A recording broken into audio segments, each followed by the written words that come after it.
జగన్ పర్యటనలో పాల్గొంటే ₹1,00,000 జరిమానా. ఇస్కపల్లి ప్రధాన మత్స్యకార గ్రామంలో దురాయి.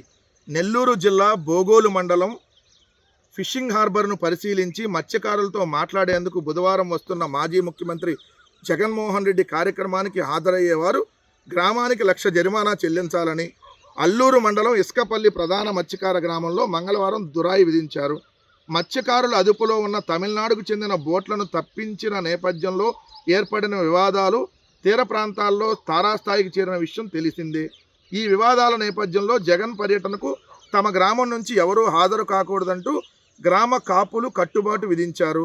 పర్యటనలో ఎవరైనా పాల్గొంటే ₹1,00,000 జరిమానా చెల్లించాలంటూ దురాయి విధించారు. అంటే జగన్ గారు అక్కడికి వస్తున్నారని చెప్పి తెలుగుదేశం వాళ్ళు పాపం అక్కడ ఉన్నటువంటి ఆ గ్రామ పెద్దల మీద విపరీతమైనటువంటి ప్రెజర్ తీసుకొని వచ్చినట్టున్నారు. ₹1,00,000 జరిమానా అంట జగన్ గారు మీటింగ్కి వెళ్తే. బహుశా నాకు తెలిసి భారతదేశ చరిత్రలో ప్రతిపక్ష నాయకుడు, ఓ రాజకీయ పార్టీ నాయకుడు ఆ ప్రాంతానికి పర్యటనకు వస్తుంటే అధికార పార్టీ ₹1,00,000 జరిమానా విధించే విధంగా అక్కడ మత్స్యకారుల మీద ప్రెజర్ తేవటం అనేది, మత్స్యకారుల మీద ప్రెజర్ నాకు తెలిసి బహుశా ఫస్ట్ టైం ఏమో. ఎందుకంటే స్వేచ్ఛగా ఎవరైనా ఎవరి మీటింగ్కైనా వెళ్ళేటటువంటి స్వేచ్ఛ ఉంటుంది. మీరు వెళ్ళకూడదు అని ఆంక్షలు విధించే విధంగా పాపం అక్కడ దురాయి, అంటే అక్కడ వాళ్ళ తీర్మానం చేసి గ్రామంలో వెళ్ళకూడదని చెప్పారని అంటే పాపం వాళ్ళ మీద ఎంత ప్రెజర్ ఉందో. ఎందుకంటే అధికార తెలుగుదేశం పార్టీ ఒత్తిడి మీకు తెలుసు కదా ఎలా ఉంటాయో. అయినా జగన్మోహన్ రెడ్డి గారు వస్తుంది తన ఎన్నికల ప్రచారానికి ఏం కాదు, నాకు ఓటేయండి అని అడగటానికి రాట్లా. ఆయన వస్తుంది అదే మత్స్యకారులకు సంబంధించినటువంటి జువ్వల దిన్న ఫిషింగ్ హార్బర్.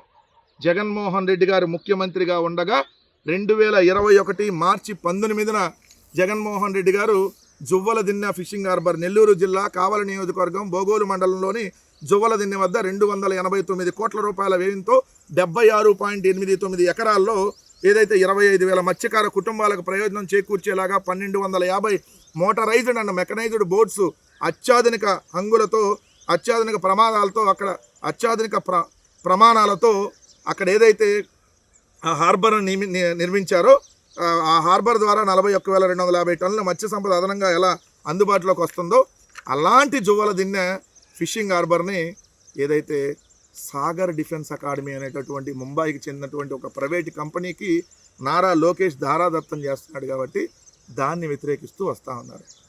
అయినా తమిళనాడుకు సంబంధించినటువంటి బోట్లకి సంబంధించి ఆంధ్రప్రదేశ్ బోర్డర్లో నెల్లూరు జిల్లాకు సంబంధించినటువంటి దాంట్లో వాళ్ళు వచ్చి ఇక్కడ ఆ బోట్లు, వాళ్ళకి సంబంధించినటువంటి తమిళనాడు బోట్లు ఇక్కడికి వచ్చి ఇక్కడ మత్స్య సంపద అంతా వాళ్ళు దోచుకెళ్తుంటే అక్కడ 4 బోట్లని మన ఇక్కడ మత్స్యకారులు పట్టుకొని దాన్ని ఏదైతే అక్కడ జువ్వల దిన్నె ఫిషింగ్ హార్బర్ దగ్గర పెడితే మొన్న నారా లోకేష్ పర్యటనకు వస్తున్న సందర్భంగా వాటిని ఆల్రెడీ తమిళనాడు వాళ్ళకి అప్పచెప్పారు.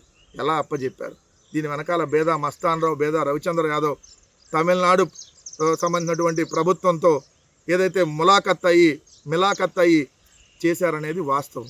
ఈరోజు ఇంత అన్యాయం జరుగుతూ ఉంటే దాని మీద ప్రశ్నిస్తానంటే దానికోసం మీరు వస్తే ₹1,00,000 జరిమానా విధిస్తామని చెప్పి దురాయి ప్రకటించారంటే మీరు ₹1,00,000 జరిమానా కాదు, మీరు ₹1,00,00,000 జరిమానా వేసినా జగన్మోహన్ రెడ్డి గారి పర్యటన ఆగదు.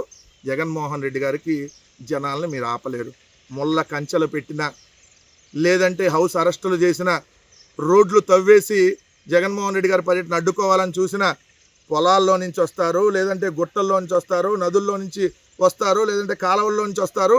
ఎక్కడి నుంచైనా జగన్మోహన్ రెడ్డి గారి కోసం అభిమానులు ఎన్ని అడ్డంకులు పెట్టినా, కొండలు గుట్టలు దాటైనా సరే వస్తారు. జువ్వల దిన్నెలో ఈరోజు జగన్ గారి పర్యటన తారా జువ్వలాగా ఏదైతే జగన్మోహన్ రెడ్డి గారికి అదే మత్స్యకారులు స్వాగతం పలికి ఈ ప్రైవేటీకరణని అడ్డుకుంటారనేది వాస్తవం. మరికొన్ని గంటల్లో ఆ విజువల్స్ను కూడా మీ కళ్ళ ముందు ఆ జన సందోహాన్ని చూడబోతున్నారనేది కూడా క్లియర్.